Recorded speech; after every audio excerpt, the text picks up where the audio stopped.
जो दिक्कत आ रही है वो कि हमारा जो एजेंट जो हम बना रहे हैं वो कौन सी जनरेशन है, कौन सी जनरेशन को बना रहे हैं अब हम एजेंट? मिलेनियल्स। और वो मिलेनियल यानी कब के पैदा हुए हैं?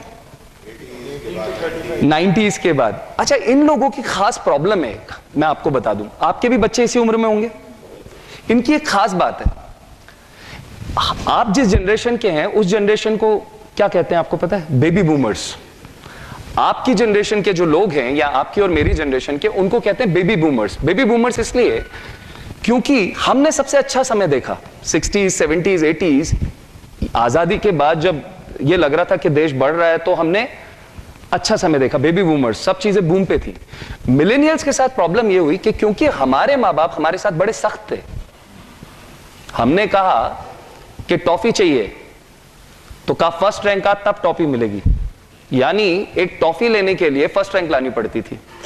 होटल्स जाने का तो सवाल ही नहीं पैदा होता, होटल्स तो होते ही नहीं थे, और जो होते थे वो हम जैसे लोगों के लिए नहीं होते थे। अब के जो बच्चे थे जो 90s के बाद हुए, इनको क्या हुआ कि माँ बाप जो थे इनके दोस्त बने, माँ बाप इनके दोस्त बने। क्यों? क्योंकि हमने सोचा हमारे माँ बाप ने जो कमियां छोड़ दी हम वो कमी उन्हें देंगे। बच्चों ने कहा पापा मोबाइल ले बेटा, पापा बाइक ये लो, पापा ये, मम्मी ये, हर चीज जो बच्चों ने मांगी उनको हाथों हाथ मिली। यानी उन्होंने आज तक रिजेक्शन नहीं मिला। एडमिशन नहीं हुआ तो पापा ने फीस देके उसका एमबीए करवा दिया, और एमबीए करने के बाद भी नौकरियां कौन सी मिल रही हैं? सेल्स की। और सेल्स में सबसे बड़ी चीज क्या चाहिए होती है? रिजेक्शन। रिजेक्शन तो उन्होंने कभी देखा ही नहीं। अच्छा, ये तो इंश्योरेंस की बात छोड़िए, पर अगर उनको आप किसी अच्छी जगह में नौकरी भी लगवा दें तो वो आपको कहेगा पापा मुझे बॉस ने ऐसा कह दिया, मैं तो यहां काम नहीं करूंगा। पापा मेरा प्रमोशन नहीं हुआ, मुझे तो 1 साल में प्रमोशन चाहिए। पापा मुझे सैलरी हाइक नहीं हुआ, मैं तो नहीं करूंगा, मुझे तो बिजनेस खुलवा दो। क्यों हुआ ऐसा? क्योंकि अब तक उनको आदत ही नहीं ना सुनने की, क्योंकि पापा ने तो हर चीज हाथों में दी।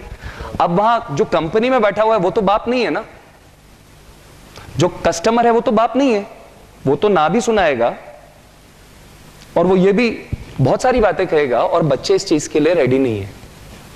और बच्चे इस चीज के लिए रेडी नहीं है ना सुनने के लिए।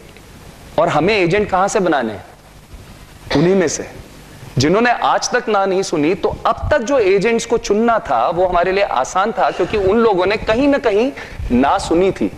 कुछ लोग आपसे जो सीनियर लोग थे उनमें से कुछ लोग 1945, 1950 के आसपास के सब कुछ देख के थोड़ा सा स्कैरसिटी में जी के आए। उन्हें पता था पैसे की वैल्यू क्या है, उन्हें पता था कि अगर कुछ काम करना है। कुछ ने सड़कों पे दुकानें लगाई, कुछ ने अपनी दुकानें धीरे धीरे बढ़ाई, 30 साल लग गए।